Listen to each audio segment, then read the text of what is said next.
자, 짱구네 고추바수동 우리 예음이부터 시작하도록 하겠습니다. 네, 저는 이 책에서 제일 공감되었던 이야기가 무엇이었는지 한번 이야기해보고 싶습니다. 저는 빨간 책가방이라는 이야기가 제일 공감되었습니다. 왜냐하면 주인공이요, 엄마를 기다리는 마음이 제가 제주에 있는 아빠를 기다리는 마음과 비슷했기 때문입니다. 다음 장은영 씨 해주세요. 저는 승규와 만규 형제가 가장 공감이 되었습니다. 왜냐하면 저도 언니랑 싸운 적이 있는데 옷 때문에 싸웠는데 근데 결국은 제가 입었는데 또 막상 입으니까 또 미안해가지고 양보를 했던 적이 있었습니다. 다음 이선배 씨 해주세요. 네, 저는 황소 아저씨가 제일 공감이 갔습니다. 황소 아저씨와 생지가 노는 것처럼 이선배 아저씨와 우정이, 예음이, 생지 두 마리하고 노는 게 비슷하게 생각되었기 때문입니다.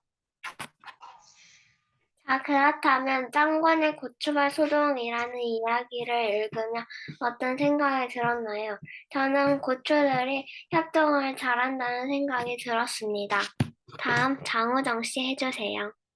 저는 도둑이 와가지고 고추를 가져갈 때 뭔가 좀 긴장이 되었고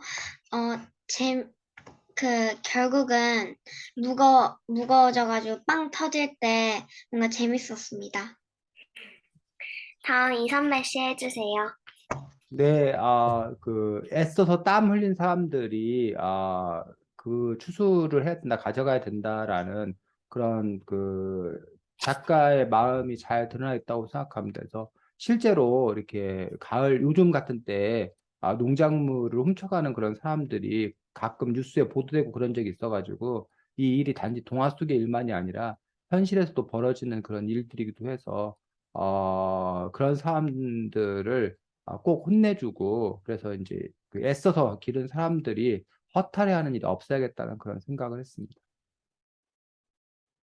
저희 이상으로 마치겠습니다. 네, 수고했습니다. 자, 우리 예음이가 제일 인상 깊게 봤다는 빨간 책가방 이야기를 먼저 우리가 잠깐 이야기하고 그리고 나서 이제 또 다른 이야기 더 하도록 하겠습니다. 자, 여기 보면 27쪽 보겠습니다. 책 선생님 이건데 여러분 어떤 책이에요? 다 같은 책이네, 다행히. 자, 27쪽 보겠습니다. 또 다른 책이 있어요? 이게 개정판이고 그 전에 책들도 있습니다. 자, 여기에 보면 밑에서 둘째 줄, 영화는 봄을 기다리고 있습니다. 미숙이보다 정예보다 재욱이보다 더 봄을 기다립니다. 라고 되어 있는데 왜 이렇게 영화는 봄을 기다리고 있을까? 우정이?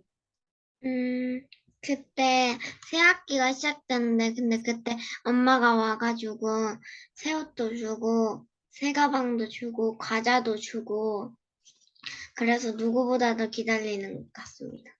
그렇지. 누구보다도 기다리고 있는 그 이야기를 쓰고 있습니다. 아, 이 이야기에서 보면 31쪽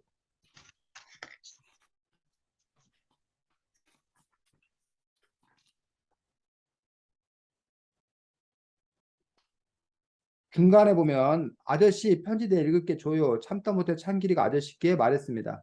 창길 오빠는 지금 2학년이니까 어머니한테 온 편지를 읽을 수 있을 겁니다. 그러나 역시 아저씨는 아무런 대답이 없습니다. 편지를 끝까지 입속으로 읽어 버렸습니다. 그러고는 영화와 창문에 들키지 않도록 할머니를 보고 눈을 껌뻑거렸습니다. 왜, 이 우체부 아저씨는 편지를 읽어주지 않았을까? 음, 그, 예음이.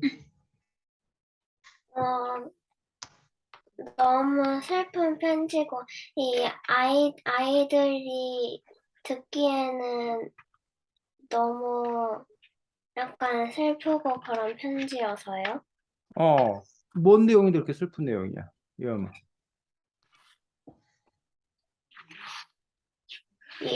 엄마가 안 온다는 편지요.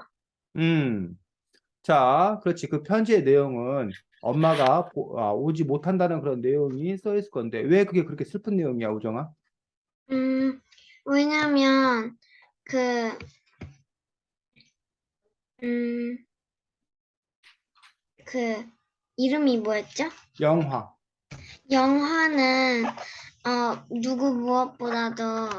누구보다도 엄마를 기다리고 있었는데, 음, 근데 엄마가 갑자기 안 온다 하면 너무 기대감이 낮아지고 너무 슬퍼할 것 같아서, 일부러 안 알려준 것 같습니다.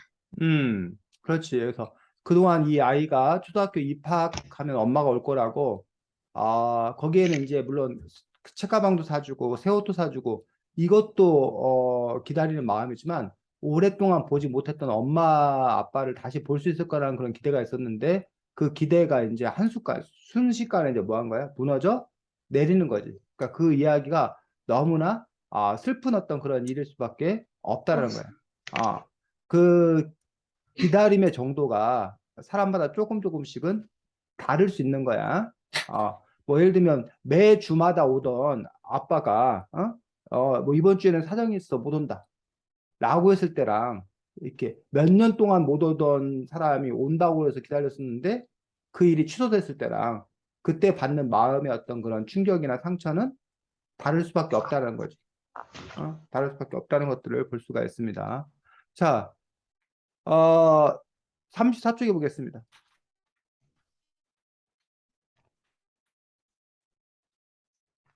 34쪽에 보면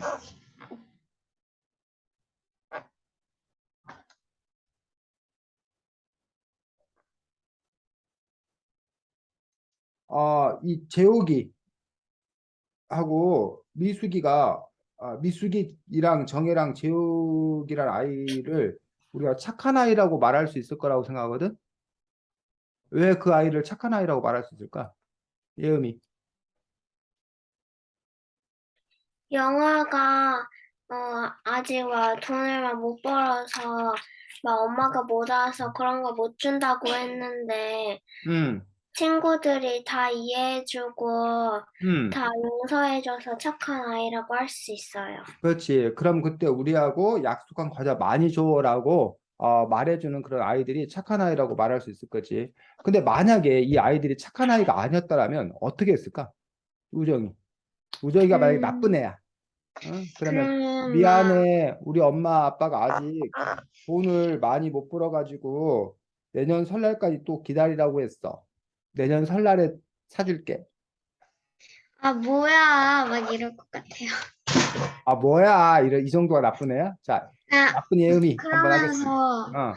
아 괜히 너 때문에 기대가 컸는데 너가 안 가져오면 그러면 우리는 뭐가 되냐고 막 그럴 것 같아요. 나쁜 예음이 해보겠습니다. 아, 음, 왜 약속을 안 지키고 왜 내년 설날까지 기다리냐고 하냐고 그럼 내년 설날에 못 만날 수도 있는데 그럼 어떻게 할 거냐고 막 이럴 것 같아요. 음, 예음이하고 우정이는 나중에 영화 배우나 탤런트나 연극 배우가 되면 나쁜 역할은 안 맞는 걸로. 나쁜 사람이 못 되네. 자, 나쁜 선배가 얘기해 보겠습니다. 뭐? 이 거짓말쟁이. 야, 너 말을 내가 어떻게 믿어? 야, 내년 설날 같은 소리 하고 있어. 그때는 또 뭐라고 거짓말 하려고 그래? 야, 이 가난뱅이야. 우리가 너랑 또 놀아줄 줄 알아? 네 거짓말에 또 속을 줄 알아? 다시는 안 속아. 어때? 어? 어, 나쁜 역할 잘할 수 있겠어? 아니요. 아니야? 자, 그래서 이렇게 어떤 그 친구가 참 속상한 거지. 속상한 건데 그 친구 속상할 때 괜찮다라고 이렇게 기다려준다라고 얘기해주는 그런 아이들이 또 이렇게 있는 것들을 볼 수가 있습니다. 자, 그래서 결국은 이 빨간 책가방이라는 이야기는 엄마 아빠를 기다린 이야기이기도 하지만 사실은 가난한 집안의 이야기. 그 가난한 가족들. 그래서 함께 살 수 없는 엄마 아빠가 돈 벌러 가야 돼서 떨어져 살 수밖에 없는 그런 가난한 가족의 아이들이 살아가는 그런 모습을 그리고 있는데 유독 이 권정 선생님 동화에는 가난을 배경으로 한 동화가 꽤 여러 편이 나와. 여러분들이 한번 차례 보면서 이 책에서 가난과 관련 있는 동화라면 어떤 것들이 있을까 한번 찾아볼까? 가난과 관련 있는 동화. 음,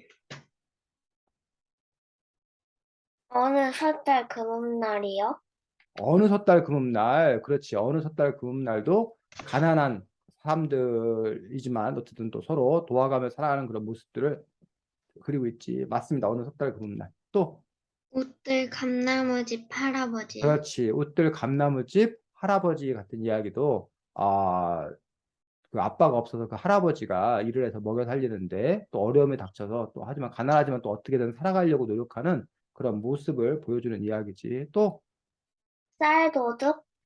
그렇지. 쌀 도둑 같은 경우도 일제 침략기에 아주 가난한 그런 사람들이 또 가난한 사람끼리 또 서로 돕고 살아야 된다는 또 그런 이야기들까지 함께 있는 것들을 볼 수가 있습니다. 또 순교와 만교 형제요.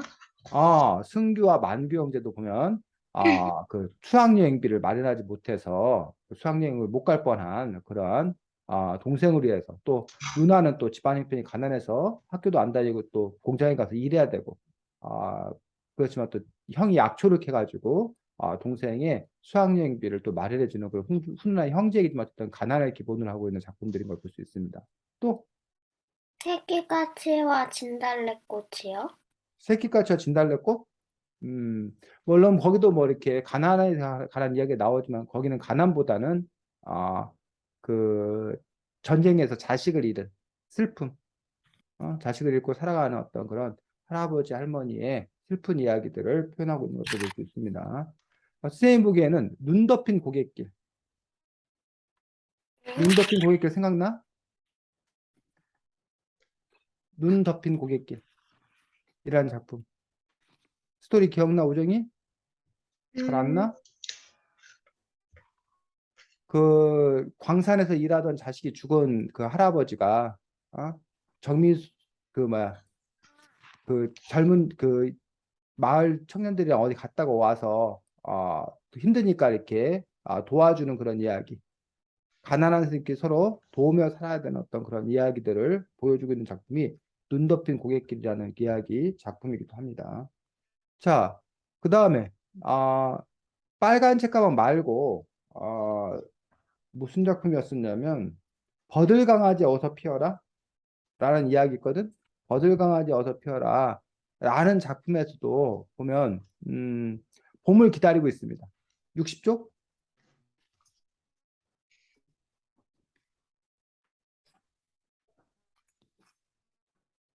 60쪽 밑에서 넷째 줄 그냥 넷째 줄. 그 예음이가 한번 읽어보겠습니다. 넷째 줄. 어서 봄이 와야만 내가 버들가지에 물이 오르고 노란 버들꽃이 피어날 것입니다. 연희는 어서 그 버들강아지가 피어나기를 기다리고 있습니다. 여기서 보면 연희도 역시 뭐야? 봄을 기다리고 있지. 봄을 기다리는 기도하고 있고 사실은 봄을 기다리는 이유는 버들강아지가 피기를 기다리는 거지. 버들강아지 피는 봄을 기다리는 이유는 뭐야?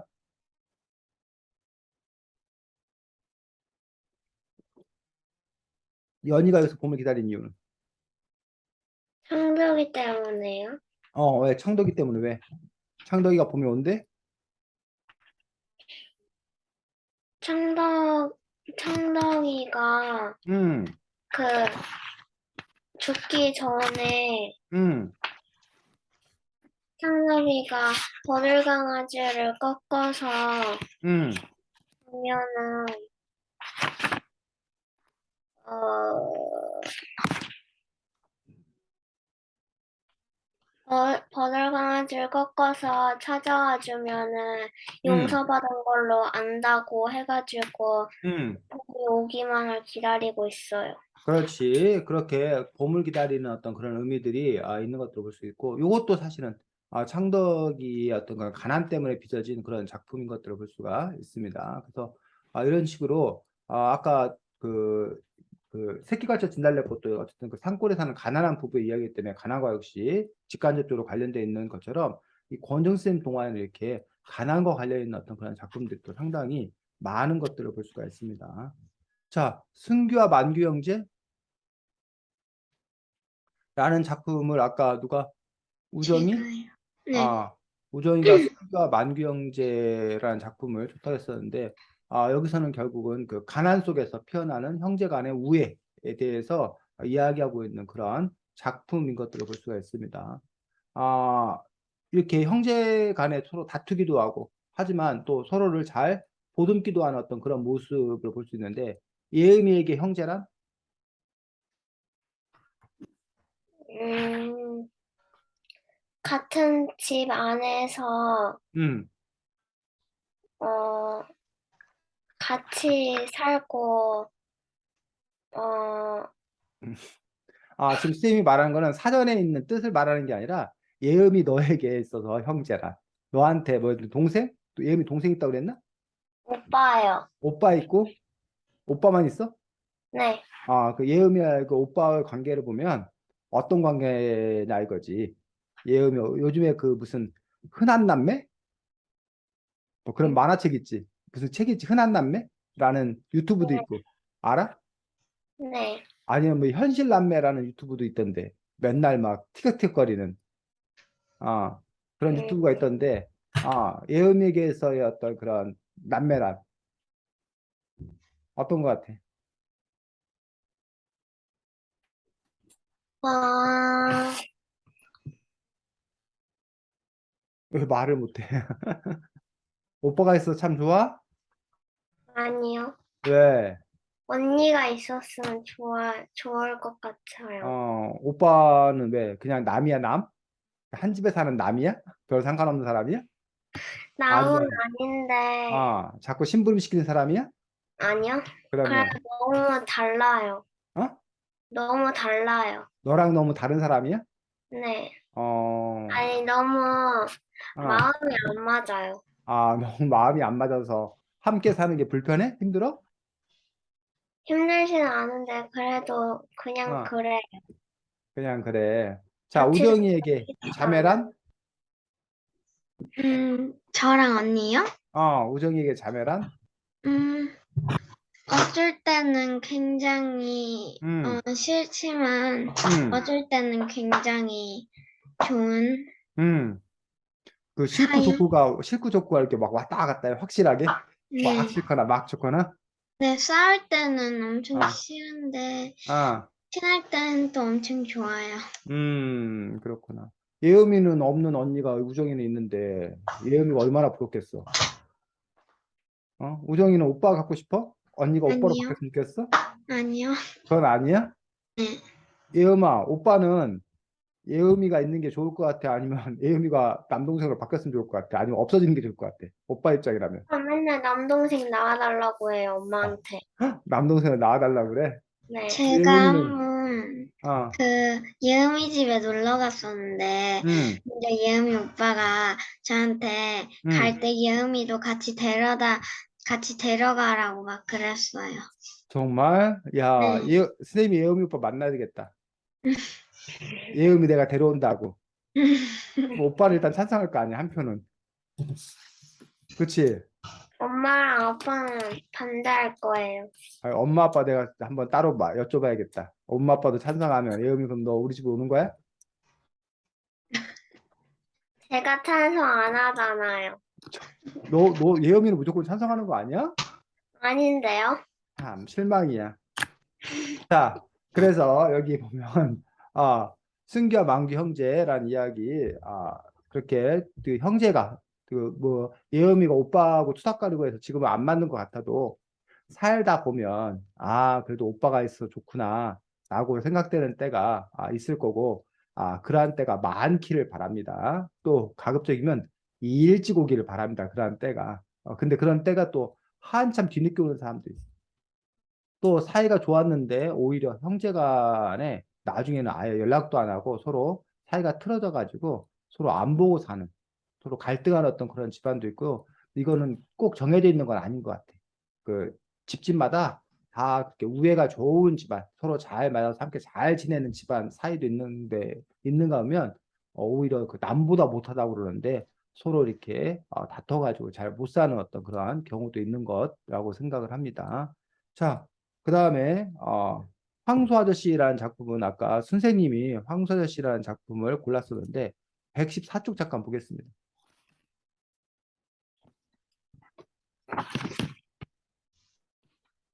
14쪽이요? 114쪽.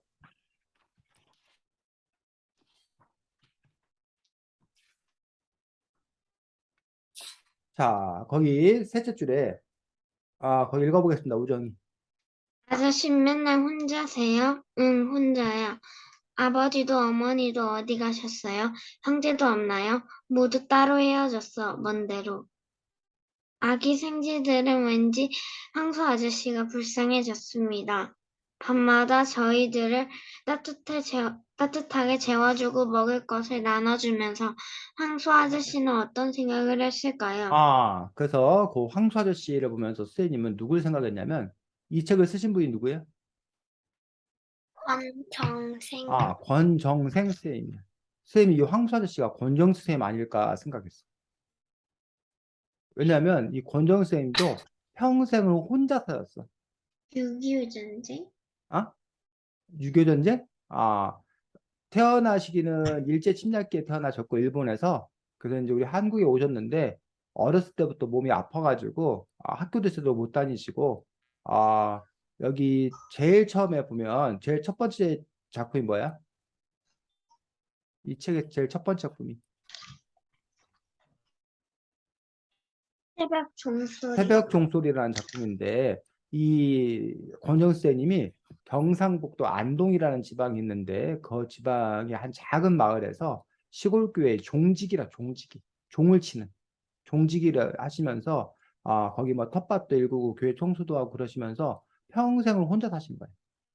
작은 집에서 뭐 어떻게 보면 외롭게 사실지 어찌 모르겠네요. 그렇지만 이제 어쨌든 늘 다른 사람들을 생각하면서 아이들을 생각하면서 이렇게 동화를 이렇게 쓰셨는데 그런 그 권정 선생님의 삶의 모습을 보면 바로 이 황소 아저씨 어떤 그런 모습 아닌가라고 생각이 들어서 어쩌면 이 황소 아저씨가 권정 선생님 자신이 아닐까. 그리고 이제 세상에 이렇게 외롭고 쓸쓸한 가난한 어려운 그런 아이들을 돌봐주시려고 했던 품어주시려고 했던 그런 권정생 선생님의 마음이 이 이야기를 통해서 느껴졌습니다. 선생님은 그래서 돌아가셨어요? 돌아가신 지 오래됐지. 권정 선생님이 그 태어나신 게 일제시대 때 태어나셨으니까 뭐 일찍 이른 나이에 돌아가신 건 아니고 오래 사셨는데도 워낙 그 일찍 태어나셨기 때문에 권정 선생님 그 모습이야. 권정 선생님. 자, 그 다음에 짱구네 고추파수동 우리가 또 함께 봤었는데 그 짱구네 고추파수동 이야기에서 여러분이 몇 쪽을 볼 거냐면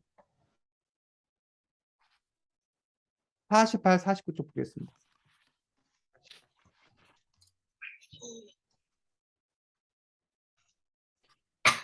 48쪽 제일 마지막 줄 피땀을부터 우리 예음을 읽어보겠습니다. 피땀을 흘려 갖고 놓은 남의 고추를 도둑이 따가다니 그건 엉터리야. 엉터리지만 거기까지 피땀 흘려가는 남의 고추가 도둑이 따다니 그건 엉터리야라고 얘기하고 있고 그 다음에 몇 쪽을 보냐면 52쪽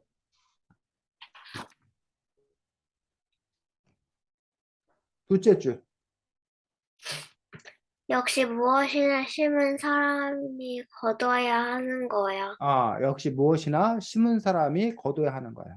남의 걸 따가는 건 그건 도둑이야, 엉터리고, 무엇이든 심은 사람이 거둬야 하는 거라는 그런 권정수 쌤님의 어떤 그런 마음이 이 동화 속에 드러나 있는 것들을 볼 수가 있습니다.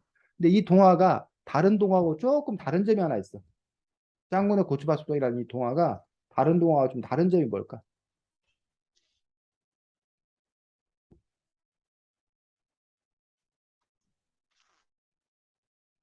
여기 있는 동화들 중에서 이 짱구네 고추밭수동이 다른 동화와 다른 점이 하나 있어. 마지막 결말 부분에 보면.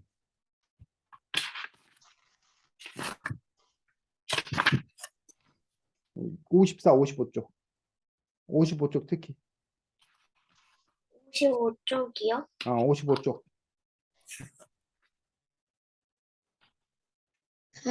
그 고추들이 그 물건이 말해요? 58쪽. 뭐 근데 고추들이 뭐 말을 하고 그럴 수는 있어. 그러니까 예를 들면 뭐 종소리에서도 뭐 종소리가 뭐 찾아간다 뭐 이런 식으로 이렇게 의인화 시켰다고 해서 하는데 그것뿐만 아니라 또 달라진 점은 58쪽.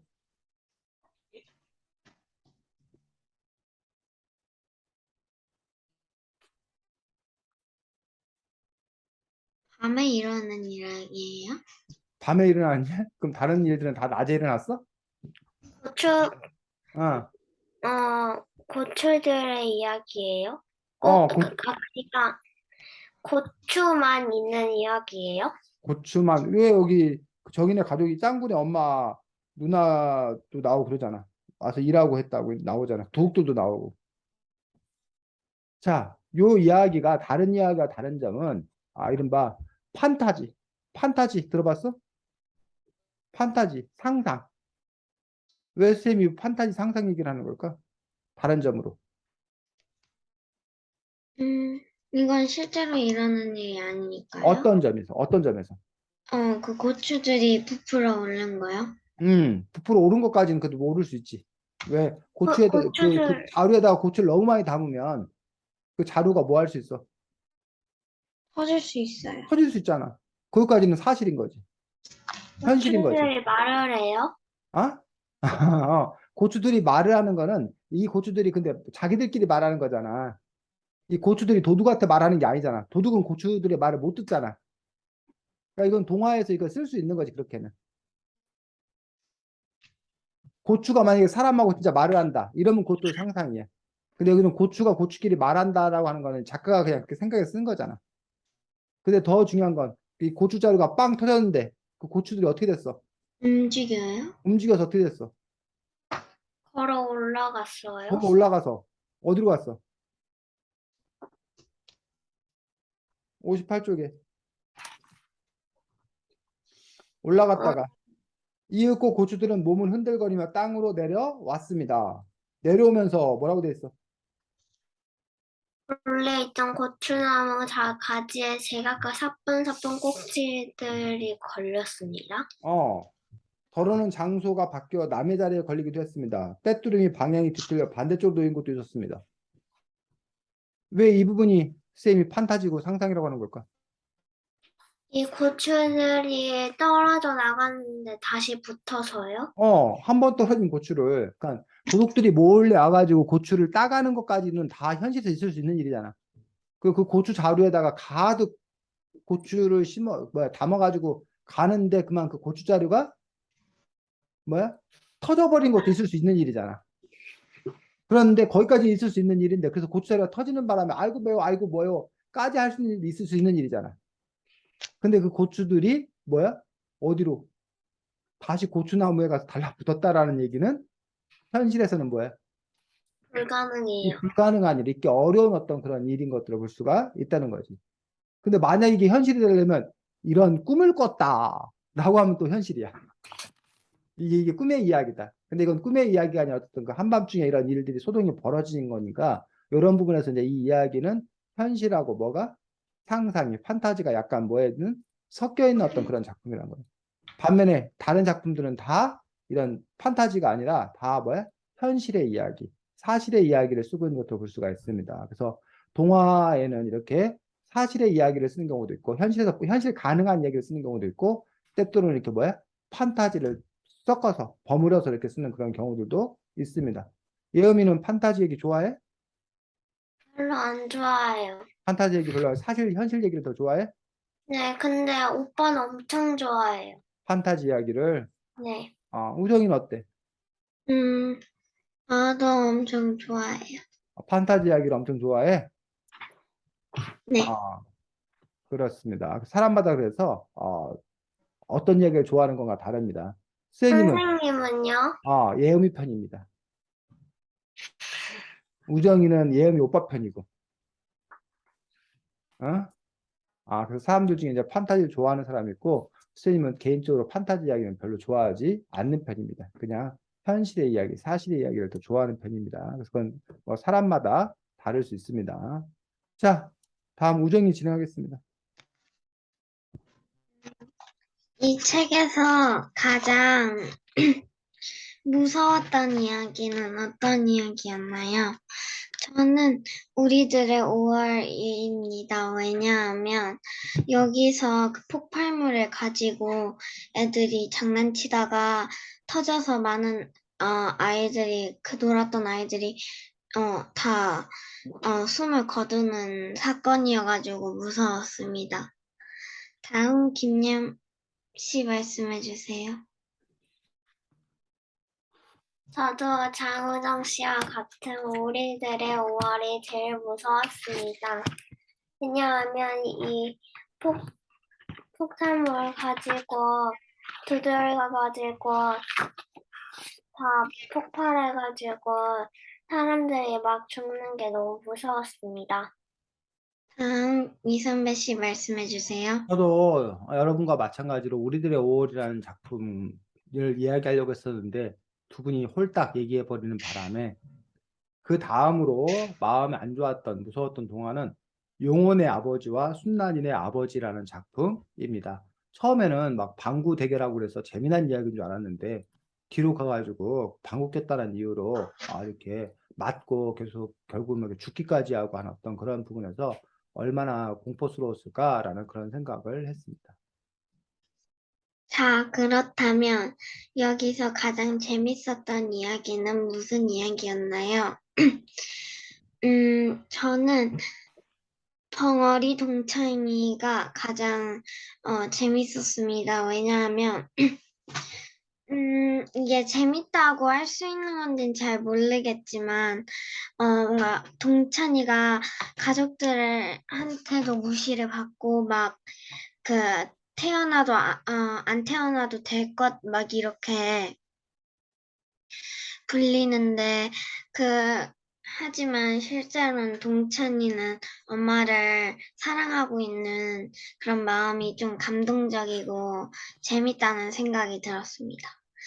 다음 이선배 씨 말씀해 주세요. 네, 저는 특별히 재밌다라고 얘기할 만한 작품은 좀 없었습니다. 네, 좀 다 마음이 좀 아프고 힘든 이야기가 더 많았지 재밌다라고 얘기할 수 있는 어떤 그런 작품은 별로 없었습니다. 전체적으로 분위기가 좀 이렇게 슬픈 이야기가 많았습니다. 다음 김예웅 씨 말씀해 주세요. 저도 그렇게 재미있는 이야기는 없는 것 같습니다. 이상 네. 김예웅 씨 말씀해 주세요. 아니, 여기에 딱 재미있는 것만 있는 게 아니라 다 슬픈 거나 약간 화난 거 이런 것도 다 섞여 있어가지고, 어,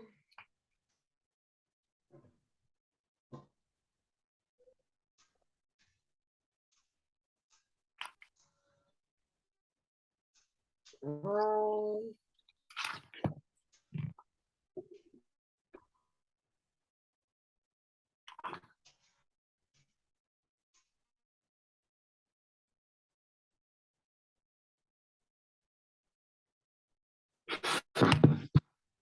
그나마 재미있는 거는 짱구네 고추와 소동인 것 같습니다. 왜냐하면 이 짱구네 고추와 소동에서 이 고추들이 막 협동하고 막 이러면서 하는 게 정말 보기 좋았기 때문에 이게 그나마 제일 좋았던 것 같습니다. 네, 이상으로 발표를 마치겠습니다. 네, 수고했습니다. 자, 그러면 아까 그 우리들의 5월이라는 작품하고 용원이네 아버지와 순난이네 아버지라는 작품이 좀 이렇게 슬픈 작품이다. 마음이 안 좋은 그런 작품이다라고 했는데 이 두 작품에 공통점이 있어. 어떤 점이 공통점일까? 처음에는 그냥 재미로 하던 건데 나중에 돼서야 뭔가 좀 무섭게 변한 작품이에요. 그렇지. 그것도 비슷하고 또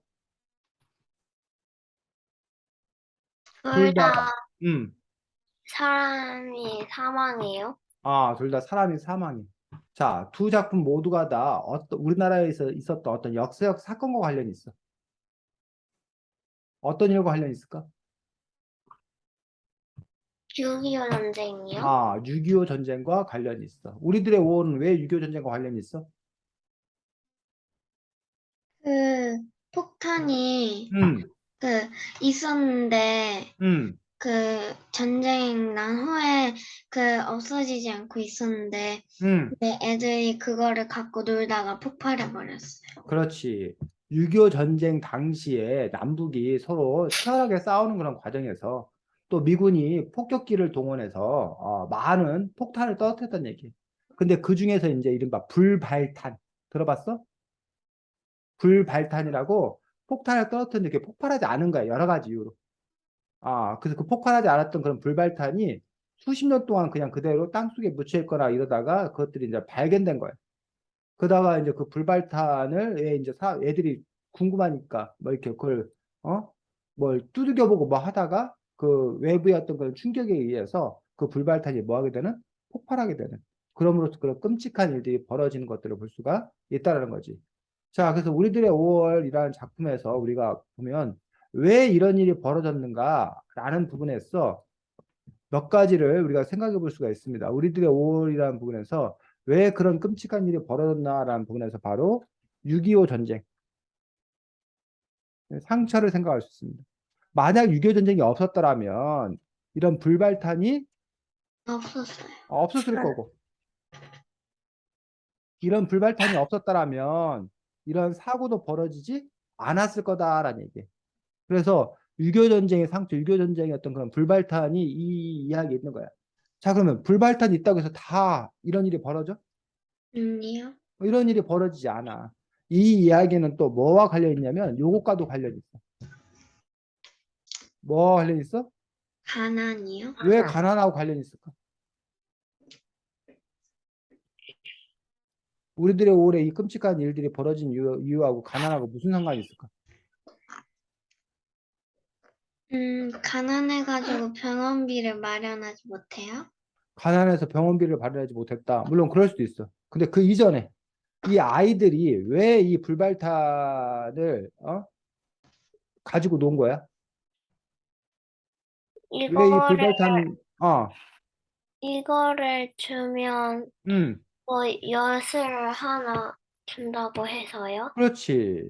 옛날에 가난하니까 이게 군것질을 할 돈이 없는 거야. 그러니까, 자기들이 군것질 하려면 뭐 돈이 있어야 되는데, 그 돈 대신에 이제 뭐, 이런 총알이라던가, 이런 쇳덩이라던가, 이런 불발탄이라던가, 이런 것들을 갖다 주면 돈을 주니까 이 애들이 이걸 찾아 나선 거란 얘기지. 만약에 가난하지 않았더라면 굳이 이 애들이 이런 걸 찾아 나설 이유가 없었겠지. 그럼 그 당시 가난했던 아이들이 다 이렇게 이런 불발탄 때문에 다 죽거나 다친 거야? 그렇지 않았단 말이야. 또 하나는 뭐? 호기심. 아이들의 호기심, 장난기 이런 것들이 합쳐져서 그런 엄청난 사고가 벌어진 것들을 볼 수가 있다는 거예요. 그래서 어느 한 요소가 아니라 이러한 여러 요소가 모여서 합쳐져서 지금도 호기심 있는 애들은 얼마든지 있어. 하지만 지금 호기심 있는 애들이 있다고 해서 그 아들이 이렇게 상처당하거나 죽지 않아. 왜? 이제는 이런 불발탄이라는 게 거의 뭐 하기 때문에 없어요. 없어졌기 때문에 오랜 세월을 거치면서 이런 불발탄을 이제 거의 다 이렇게 수거하고 뭐 했다는 얘기야. 하지만 여전히 아직도 가끔 이렇게 뭐 홍수가 나거나 뭐 이러면 이런 불발탄이 땅 속에 있던 곳에서 이렇게 나오는 경우가 있고 아파트 공사한다고 아파트 짓는다고 막 이렇게 그 땅을 이렇게 파다 보면 거기서 이렇게 불발탄이 종종 아직도 이렇게 발견되는 데가 있고 또 우리가 DMZ 들어봤어?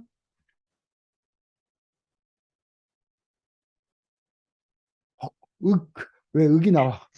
선생님, 근데요, 아, 불발탄도 못 터져가지고 그냥 끝난 거잖아요. 근데 아, 그것도 막 만지다 보면 또 터져요? 그렇지. 비무장지대라고 들어봤어? 음, 비무장지대라고 해서 여러분들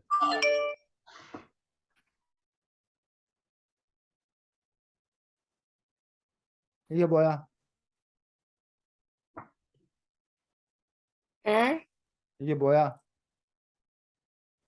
우리나라요? 아, 우리나라 지금 여기 이렇게 돼 있어. 이렇게. 뭐야 이게? 어? 쌤 지금 이거 그어놓은 게 뭐야 이게? 그 북한과 선이요? 남한 아, 휴전선. 휴전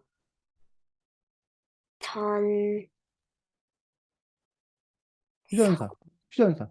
전쟁을 잠시 쉬게 한 그 선이야. 근데 요 휴전선을 이렇게 선 하나 그어놓은 게 아니라 쌤 정확하게는 모르겠는데 요 휴전선이 요 가로 위로 아래로 이렇게 이만큼 이렇게 철책을 이렇게 만들어 놨어. 네. 철책을 이렇게 만들어서 요 안에는 들어가지 못하도록 여기를 보고 이제 우리가 비무장지대라고 그래. 비무장지대. 그래서 여기는 1953년 휴전한 이래로 여기는 거의 이렇게 들어가 있지 않게 약속이 돼 있어. 그러다 보니까 여기가 그런데 과거에는 여기다 지뢰 같은 걸 많이 묻어놨어. 그리고 과거 여기에 치열한 전투가 있었던 곳이야. 그래서 여기는 아직도 이러한 불발탄이라던가 지뢰라던가 이런 것들이 상당히 많이 묻혀 있는 그러한 부분인 것들을 볼 수가 있습니다. 자, 그 다음에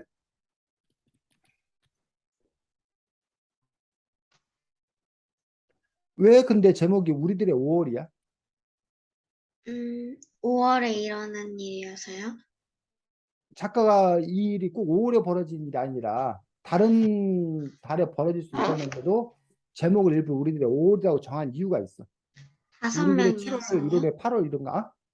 다섯 명이어서요. 5명이었어? 몰라요. 아, 자, 우리들의 5월. 5월에 여러분들 하면 5월 하면 생각나는 이벤트가 뭐야?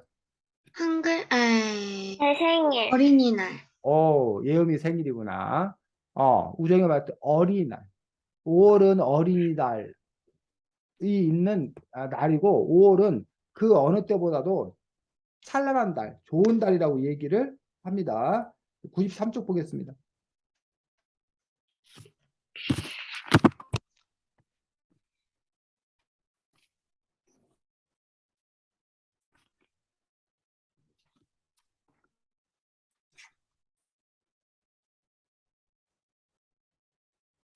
아, 93쪽 그 이야기의 제일 끝부분, 102쪽 102쪽. 자, 102쪽. 거기 우정이 읽어주겠습니다. 밑에서 여섯째 줄. 11째 줄이요? 여섯째 줄, 밑에서 여섯째 줄.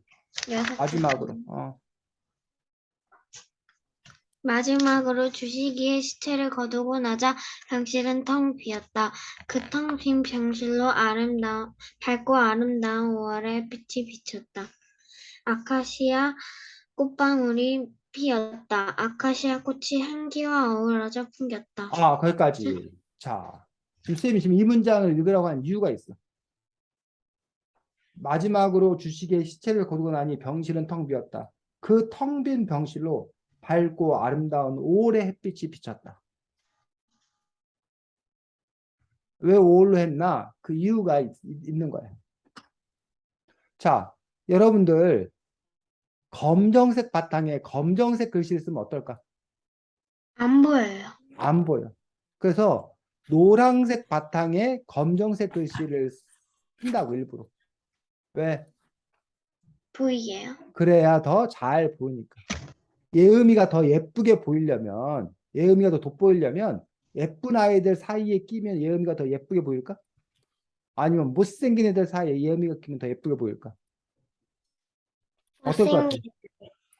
못생긴 애들 사이에 예음이가 있으면 예음이가 더 돋보여. 그래서 혹시 여러분 사진 찍을 때 몰아주기라는 거 혹시 알아? 네. 어? 언니가 한 번 했었어요, 친구들이랑. 그래. 그래서 한 사람만 예쁜 표정 짓고 나머지는 이상한 표정을 지어가지고 예쁜 표정 지은 사람이 더 뭐하도록? 더 예뻐 보이도록 하는 거. 더 미모가 더 돋보이게 하는 거. 그래서 우리가 몰아주게 한다고 그래. 자, 지금 쌤이 이 얘기를 왜 할까? 왜 우리들의 5월이라고 제목을 정했을까라고 얘기하다가 왜 갑자기 이런 얘기를 할까? 노란색 바탕에 검정 글씨를 쓴다. 검정색 바탕에 검정 글씨 쓰면 잘 안 보인다. 얼굴 아, 몰아주기를 해야 더 예쁘다. 이런 얘기를 왜 하는 그, 걸까? 그 보정. 만약에 막 1월 같은 때는 춥잖아요. 아, 그러니까 뭔가 좀 춥다는 그런 생각이 많이 나는 날씨인데 음. 5월은 참 따뜻한 계절인데 근데 그때 그 안 좋은 일이 생기면 좀 더 돋보여요. 또 예림이는 어떻게 생각해? 병실이 텅 비어서 약간 안 좋은 분위기인데 갑자기 5월에 밝고 아름다운 햇빛이 비치니까 더 돋보여요. 자, 아까도 얘기했는데 5월은 바로 5월 5일 어린이날이 있고 어린이들이 그 어느 때보다도 행복해야 하는 달이에요. 또 5월은 5월 8일 어버이날도 있고 5월 며칠인지 선생님 잘 모르겠는데 5월에 그 부부의 날 5월 21일인가는 부부의 날도 있고 해서 5월 우리가 가족의 달이라고 그러지. 이런 가족끼리 행복해야 되는 그 달에 이러한 끔찍한 비극적인 일이 벌어진 거예요. 그래서 더 뭐 한 거예요? 더 슬프게 느껴지는 거예요. 더 안타깝게 느껴지는 거예요. 어? 그래서 그 아이가 5월에 그 어린이날에 축하받아야 되는데 축하받기는커녕 오히려 이렇게 죽어야만 했던 어떤 그런 부분에 대한 안타까움이 담겨 있는 거지. 이 작품은 우리들의 5월로 안 한다면 우리들의 6월로 할 수도 있을 것 같아. 왜?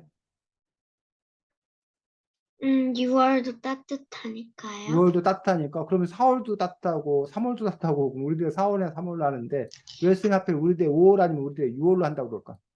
6월에도 음, 그런 날이 있어요? 무슨 날이 있어? 6월에.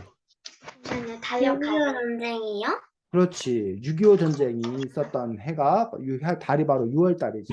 6월 25일 날 1950년 6월 25일 날 북한군이 남한을 쳐들어와서 남침을 해서 전쟁이 시작되었고 1953년까지 약 3년 동안 우리가 치열하게 전쟁을 벌였던 거기 때문에 6.25 전쟁은 바로 이렇게 슬픈 전쟁이었던 그런 부분들이기 때문에 이 이야기가 전쟁 때문에 벌어진 어떤 그런 일들이기 때문에 그 일과 연결시켜서 우리가 뭐 볼 수도 있을 겁니다.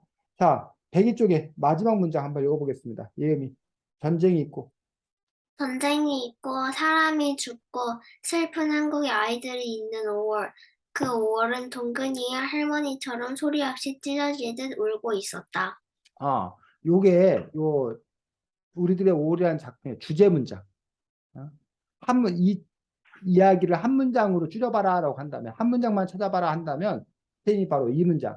전쟁이 있고 사람이 죽고 슬픈 한국의 아이들이 있는 5월이라고 얘기할 수 있지 않을까 싶습니다. 그래서 이렇게 작가는 이 동화 속에 이런 주제문을 이렇게 직접 드러낸 경우도 있고 또는 드러내지 않고 사건으로만 이야기하고 주제문을 이렇게 감춰둔 경우도 있는데 이 권정쌤 동화에는 곳곳에 이렇게 주제문, 작가의 생각이 드러나 있는 그런 문장들이 나타나 있는 것들을 볼 수가 있습니다. 자, 우리가 다 얘기했지? 지금 우정이 진행 다 했나? 네. 자, 제일 첫 번째 이야기가 아까 뭐라고 했지? 새벽 종소리요? 새벽 종소리라고 이야기했습니다. 그래서 여러분 종소리 들어봤어? 종소리 들어본 적 있어? 네. 그래. 어디서? 학교에서 선생님이 종소리 들려줘요. 학교에서 선생님 종소리 들려줬어. 아니, 그거는 한 적 있어요. 근데 막 진짜 이렇게 막 큰 종은 안 들어봤어요. 나 들어봤어. 선생님 지금 이거 보여? 아니요? 선생님 공유해준 거 안 보여? 네. 정말? 공유를 안 해줬구나. 절 같은 데 젊은 가서 시절엔 뛰어서도 올랐다지만 120개 계단, 5층 높이의 종탑이 이젠 힘에 부칩니다. 라디오에 귀를 기울이다 정확히 낮 12시가 되면 줄을 잡고 기다리던 몸에 힘이 들어갑니다. 무거운 종을 움직여 소리를 내려면 밧줄에 거의 매달려야 합니다. 3분 가까이 3개의 종이 번갈아 울립니다. 다른 사람이 우리 신학생인가 다른 사람이 종을 친 적이 있었는데 그때 민원 들어왔어요. 종소리 이상하다고. 창밖에 어스름이 깔린 오후 7시 또 한 번의 종소리가 울려 퍼집니다.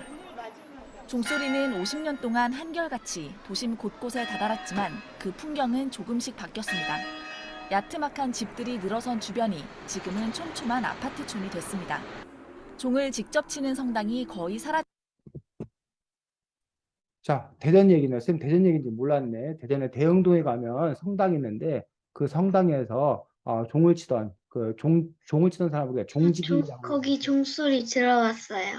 아, 그래. 직접? 네. 아니, 오. 직접 가서 들은 건 아니고, 차에 있었는데, 아. 신호를 기다리고 있었는데, 그때 딱 울렸어요. 근데 그랬구나. 엄청 커가지고, 멀리서도 들렸어요. 그래서 요즘은 옛날에는 교회들마다 예배 시간 30분 전이나 이럴 때 종을 쳤어. 근데 요즘은 그런 예배당이나 이런 데서 종을 치지 않아, 더 이상. 그 종이 아예 없는 교회도 많고. 왜 옛날에는 종을 쳤었는데 오늘날에는 종을 안 칠까? 오늘날에는 아, 옛날보다 더 많은 것들이 발달되어서요. 뭐가 발달되었는데 왜 종을 치고 왜 그때는 그때는 왜 종을 치고 왜 지금은 발달됐다고 종을 안 해? 뭐가 발달돼서? 스마트폰? 스마트폰하고 무슨 상관이 종하고?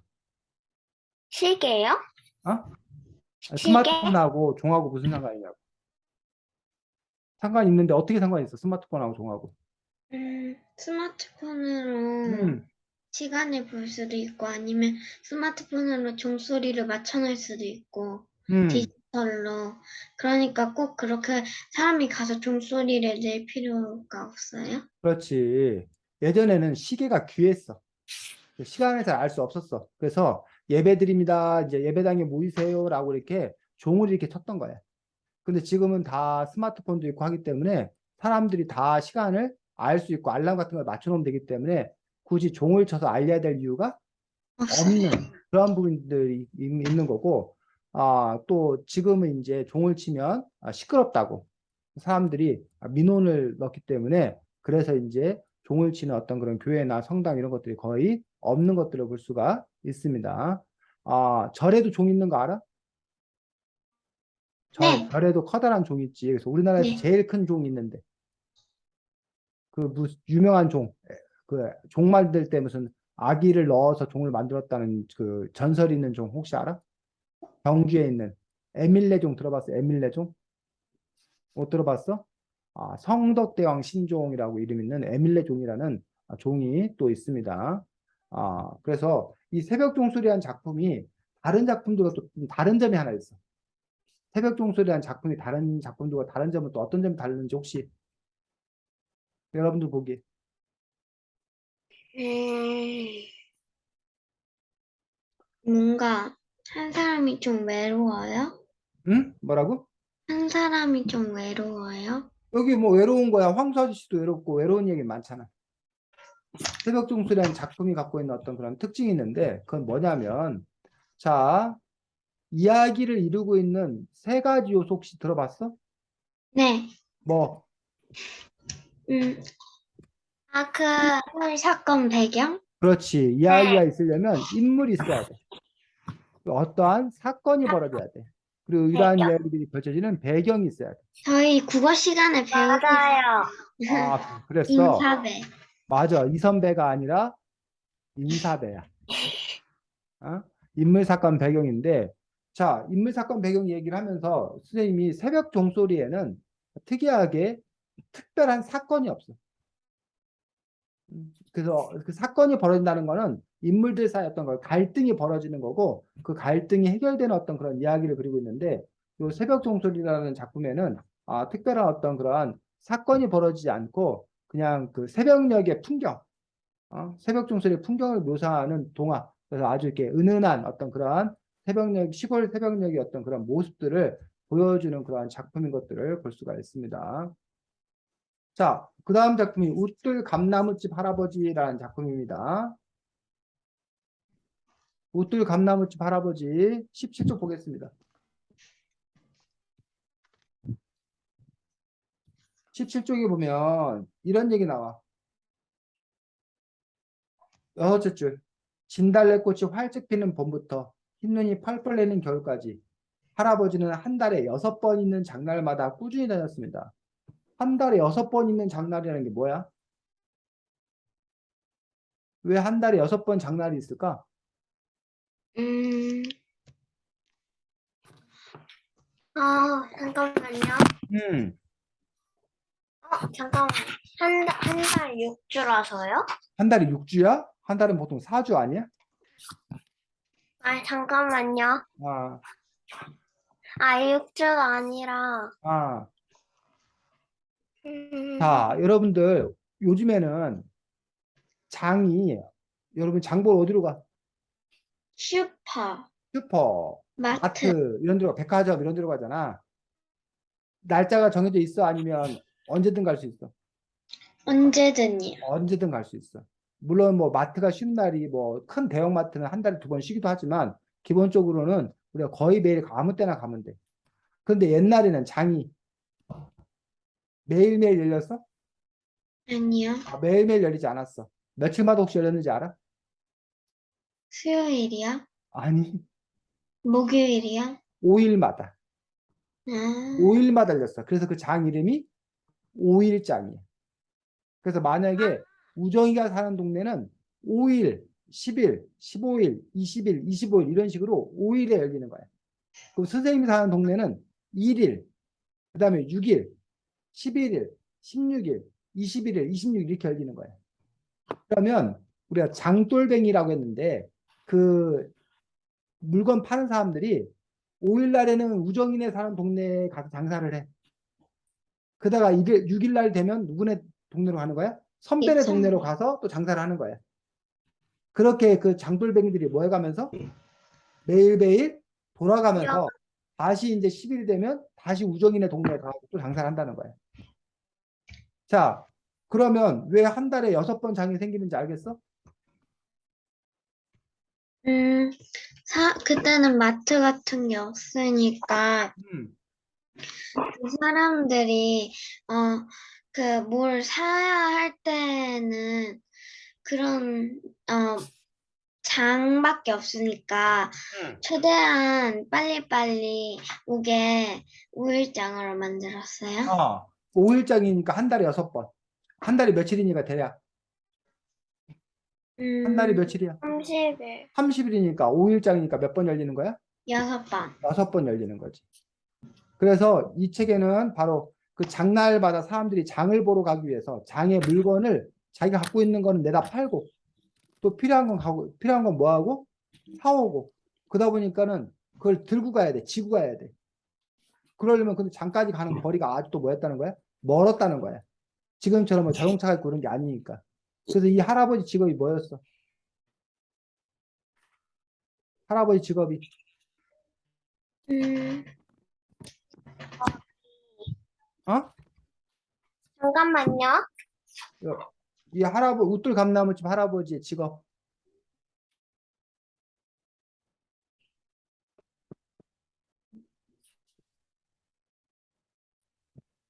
담아서 파는 거요? 아니지. 이 할아버지 직업은 소달구지 끄는 사람이지. 이렇게 아 소에다가 짐을 이렇게 실어다 주고 그러고 나서 뭐 하는 사람이야?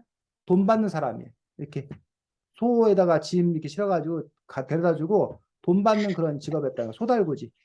이렇게 소달구지. 여기 소달구지야. 이게. 어. 요런 소달구지. 자, 그래서 이 소달구지에다가 짐 실어주고 돈을 받는데 오늘날로 말하면 뭐라고 해야 되나?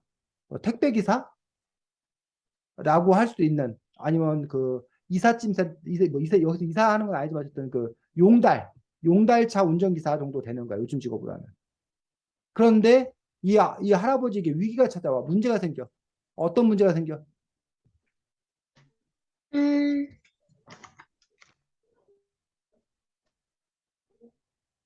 이게 생겨요? 이 동네에 다른 이장이 경운기를 사온 거야. 경운기를 사온 거야. 어? 이 경운기 사오는 게 왜 이 할아버지한테는 문제가 될까? 왜냐면 경운기가 똑같은 역할을 하는 대신 이게 더 좋은 거니까 더 빠르게 올 수 있으니까 이 직업이 없어져요. 그렇지. 소 달구지는 소가 느릿느릿 간단 말이야. 근데 경운기는 힘도 좋고, 그다음에 경운기가 더 빠르고, 그러다 보니까 사람들이 소 달구지를 이용하지 않고 경운기를 이용한 거야. 그러다 보니까 이 할아버지는 직업이 없어. 일이 뭐해지는 거야? 없어지는 거야. 근데 가족은 계속 먹여 살려야 되고. 그래서 결국 이 할아버지는 끝에 가서, 이 소를 팔기로 하고, 다른 일을 또 찾아보기로 하는 그런 이야기인 것들을 볼 수가 있다는 거지. 그래서 요거는 어떠한 살다 보면, 직업이 뭐해지고, 바뀌고 없어지고, 새로운 직업이 생겨나고, 그런 다음에 자기 직업을 잃게 된 어떤 그런 사람들, 그 가운데도 또 살아가야 되는 그런 사람들의 이야기인 것들을 볼 수가 있습니다. 혹시 예음이나 우정이 중에, 우정이는 혹시 알고 있는 게 있어? 옛날에 있었던 직업인데 지금 없어진 직업. 그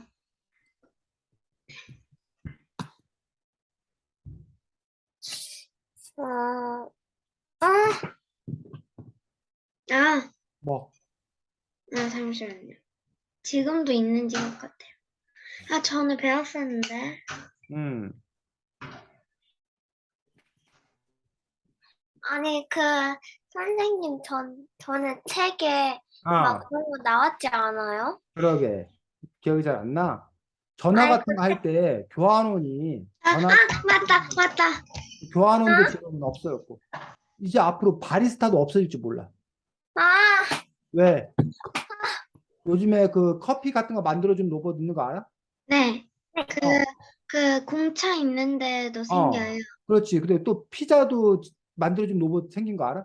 네. 네? 어, 피자를 만들어준 로봇이 있어. 김밥도 있지 않아요? 뭐라고? 김밥.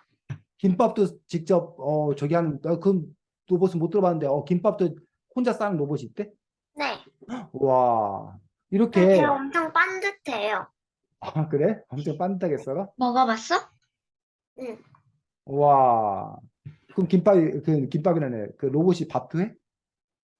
아니, 그거는 못 봤는데, 많은 것만 해? 아니, 엄마가 어. 포장을 해서 왔는데, 막, 말아가지고, 막, 이렇게 막 잘랐는데 되게 반듯했어요. 써는 것만 하나 보다, 써는 것만.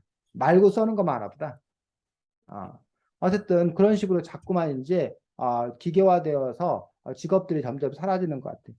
독수기 선생님도 로봇이 하면 어떨까? 예음아 우정아. 더 좋을 것 같지?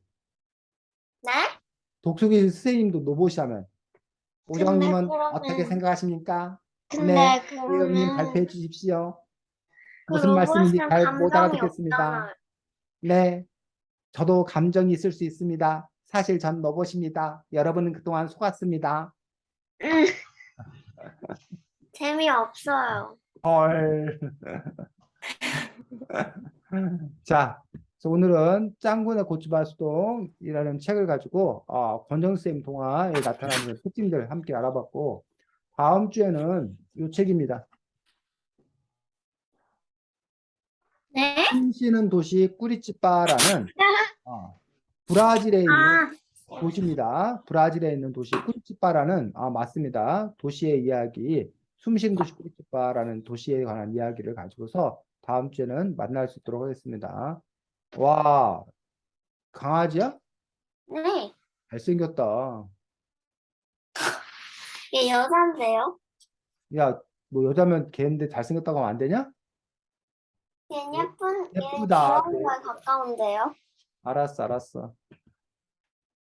예음이 아프지 말고 빨리 네. 나. 우정이도 잘 지내고. 안녕. 안녕히 계세요.